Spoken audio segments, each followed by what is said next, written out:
Cabinet બેઠકમાં મુખ્યમંત્રી ભૂપેન્દ્રભાઈ પટેલે ટકોર કરી છે। બેઠકમાં રાજ્યના રસ્તાઓની પરિસ્થિતિને લઈને ચર્ચા થઈ છે। નવરાત્રી બાદ રસ્તાઓના સમારકામ હાથ ધરવા ટકોર કરવામાં આવી છે। એક વર્ષની અંદર તૂટેલા આ રસ્તાઓના કેસમાં પગલાં લેવા સૂચના આપવામાં આવી છે। જળાશયોની સ્થિતિ પર પણ બેઠકમાં ચર્ચા અને સમીક્ષા થઈ હતી। પૂરને કારણે પાક નુકસાની અંગે અહીંયા ઝડપી વળતર આપવાની સૂચના આપવામાં આવી। બનાસકાંઠા અને પાટણમાં પૂરના પાણીના કાયમી ઉકેલ માટે પણ ચર્ચા કરવામાં આવી। નિકુંજ જાની આપણી સાથે ફોન લાઈન પર જોડાઈ ગયા છે। નિકુંજ, અહીંયા ભૂપેન્દ્રભાઈ પટેલે જે ટકોર કરી છે, નવરાત્રી બાદ રસ્તાઓનું સમારકામ થાય તેવી અહીંયા ટકોર કરવામાં આવી છે। નિકુંજ,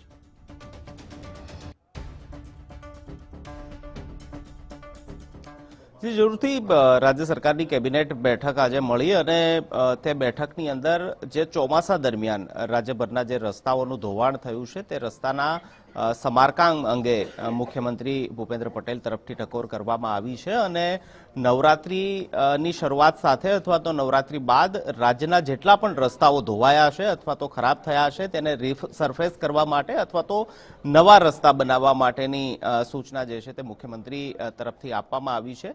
દિવાળી બાદ રાજ્યનો એક પણ રસ્તા ખરાબ ન હોય તેની તકેદારી રાખવા માટે પણ અધિકારીઓને મુખ્યમંત્રીએ સ્પષ્ટ સૂચના આપી છે।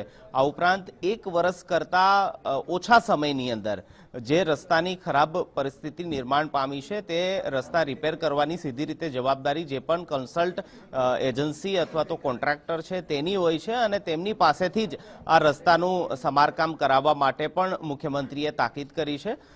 બનાસકાંઠા, પાટણ સહિતના જિલ્લાઓની અંદર પૂરની પરિસ્થિતિ બાદ ત્યાં ખેતી નુકસાની પણ વ્યાપક પ્રમાણની અંદર થઈ છે, તો આ પ્રકારની જ્યાં કૃષિ નુકસાનીની પરિસ્થિતિ છે તેવા જિલ્લાઓની અંદર સર્વેની કામગીરી સત્વરે હાથ ધરીને જલ્દીથી જલ્દી જે પાક નુકસાની જે છે તે ખેડૂતોને સોંપવા માટે પણ મુખ્યમંત્રી તરફથી આજની કેબિનેટ બેઠકની અંદર ચર્ચા દરમિયાન તાકીદ કરવામાં આવી છે।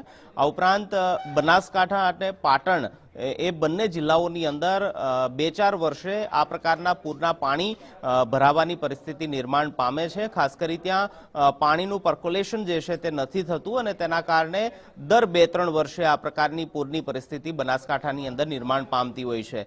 આ પાણી નો કોઈ રસ્તો નીકળે અથવા તો આ પ્રકારના પાણીનો જમાવ ન થાય તે માટે કોઈ કાયમી ઉકેલ લાવવામાં આવે તે દિશાની અંદર સરકાર વિચારણા કરી રહી છે। જે પ્રકારે ઘેડ પંથકની અંદર જે વરસાદી પાણી ભરાય છે તે વરસાદી પાણીનો નિકાલ કરવા માટે રાજ્ય સરકાર તરફથી એક્શન પ્લાન ઘડવામાં આવ્યો છે, તે જ પ્રકારનો એક્શન પ્લાન બનાસકાંઠાની અંદર જે પાણી ભરાવાની પરિસ્થિતિનું નિર્માણ પામે છે ત્યાં પણ આ પાણી ભરાવાની પરિસ્થિતિ નિર્માણ ન પામે તે માટે એક એક્શન પ્લાન તૈયાર કરવા સંદર્ભે પણ રાજ્ય સરકાર વિચારણા કરી રહી છે અને તે અંગે પણ આજની આ કેબિનેટ બેઠકની અંદર મહત્વની ચર્ચા થઈ હોય તે પ્રકારનું માનવામાં આવી રહ્યું છે।